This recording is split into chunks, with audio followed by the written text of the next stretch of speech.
ওজন কমাতে রুটি ভালো নাকি ভাত, এটা নিয়ে আমাদের মাঝে সবচেয়ে বড় কনফিউশন। সত্য কথা হলো, রুটি আর ভাত দুটোই কার্বোহাইড্রেট, কিন্তু পরিমাণ আর রান্নার স্টাইল ঠিক করলেই ওজন কমানো সম্ভব। ভাতে গ্লাইসেমিক ইন্ডেক্স একটু বেশি, তাই দ্রুত ক্ষুধা লাগে, তবে কম পরিমাণ ভাত খেলে সমস্যা নেই। রুটি সাধারণত বেশি ফাইবার দেয়, তাই পেট ভরা ভরা লাগে বেশি সময়ে। কিন্তু খেয়াল রাখবেন, অতিরিক্ত রুটি খেলেও ওজন বাড়বে। সবটাই নির্ভর করে পোর্শন কন্ট্রোলের উপর। ওজন কমাতে চাইলে এক মুঠো ভাত বা এক রুটি, সাথে বেশি পরিমাণ সবজি আর প্রোটিন রাখুন।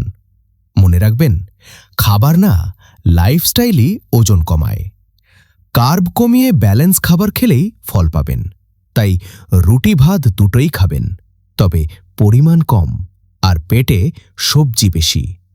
এটাই হলো সঠিক উপায়।